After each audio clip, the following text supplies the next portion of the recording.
నమస్కారం. టీవీ7 daily market updates కు స్వాగతం. జనవరి మొదటి వారం వరకు కందుల ధరలకు డోకా లేనట్లే.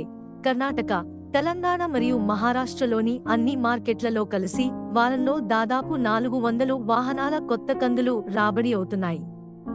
డిసెంబర్ చివరి నాటికి మరింత పోటెత్తే అవకాశం ఉందని వ్యాపార వర్గాలు పేర్కొన్నాయి. గత వారం కురిసిన వర్షాలకు పంట కోతలకు అంతరాయం ఏర్పడింది. ప్రస్తుత సీజన్ కోసం ఉత్పత్తి వృద్ధి చెందడంతో పాటు దిగుబడులు సంతృప్తికరంగా ఉన్నందున కొన్ని ప్రాంతాలలో పంటకు స్వల్పంగా నష్టం వాటిల్లినప్పటికీ ఉత్పత్తి ప్రభావితమయ్యే అవకాశం లేదు. ప్రస్తుతం కర్ణాటక కొత్త కందులు తమిళనాడు, ఆంధ్రప్రదేశ్, తెలంగాణ, మహారాష్ట్ర పప్పు మిల్లులకు సరఫరా అవుతున్నది. గులాబీ కందులు కొత్త సరుకు చెన్నై డెలివరీ 10,700 నుండి 10,800, తెలుపు కందులు 11,500 నుండి 11,800 ప్రతి క్వింటాలు ధరతో వ్యాపారమైంది. చెన్నైలో లెమన్ కందులు 450 తగ్గి 9,200, కంటైనర్ సరుకు 9,250, ముంబైలో 9,200, సూడాన్ కందులు 10,450, మొజాంబిక్ గజరి కందులు 6,400, ఎర్ర కందులు 6,300, తెలుపు కందులు 6,800, మట్వారా కందులు 6,350, కెన్యా తెల్ల కందులు 6,500 ప్రతి క్వింటాలు ధరతో వ్యాపారమైంది. మహారాష్ట్ర, కర్ణాటక కందులు కట్నీ డెలివరీ 10,300 నుండి 10,400, పప్పు మేలిమి రకం 14,600 నుండి 14,700, నాగ్పూర్లో కందులు 9,900, అకోలాలో స్థానికంగా మారుతి కందులు 9,850, కర్ణాటక కందులు ఇండోర్ డెలివరీ 10,300, మహారాష్ట్ర కందులు 10,100 ప్రతి క్వింటాలు ధరతో వ్యాపారమైంది.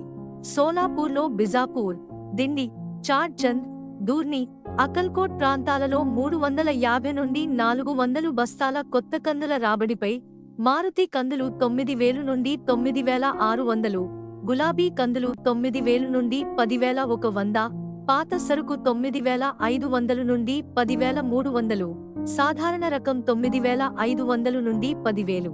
లాతూర్లో 300 నుండి 350 వాహనాల సరుకు రాబడిపై దేశీ కందులు 63 నంబర్, మారుతి, తెలుపు మరియు గులాబీ కందులు 9,000 నుండి 9,700, ఉద్గిర్లో ఆదివారం 1,000 నుండి 1,250 బస్తాల కొత్త కందులు రాబడిపై 15 నుండి 20% నిమ్ము సరుకు 8,000 నుండి 8,700, ఎండు సరుకు 9,500 నుండి 9,700 ధరతో వ్యాపారమైంది. అకోలాలో పప్పు మేలిమి రకం 15,100 నుండి 15,800, సవానంబర్ పప్పు 13,300 నుండి 14,000, కల్బుర్గిలో మేలిమి రకం 16,000, బెంగళూరు డెలివరీ సాటెక్స్ పప్పు 15,500, నాన్ సాటెక్స్ 15,200, మహారాష్ట్ర సరుకు 15,500 నుండి 16,000 ప్రతి క్వింటాలు ధరతో వ్యాపారమైంది. ఆంధ్రప్రదేశ్లోని వినుకొండలో కందులు 300 తగ్గి 9,100, పప్పు సాటెక్స్ 14,300, మాచర్లలో పాలిష్ పప్పు సాటెక్స్ 13,800, తెలంగాణలోని ఖమ్మంలో కందులు 8,500, పప్పు సాటెక్స్ 13,800 మరియు మధ్యప్రదేశ్లోని జబల్పూర్, దమోహ్, కరేలి ప్రాంతాలలో కందులు మీడియం సరుకు 7,000 నుండి 8,250, గుజరాత్లోని రాజ్కోట్, జునాగఢ్లో 8,000 నుండి 9,500 ప్రతి క్వింటాలు ధరతో వ్యాపారమైంది. ఇలాంటి మరిన్ని అప్డేట్స్ కోసం వాచ్ చేస్తూనే ఉండండి టీవీ7.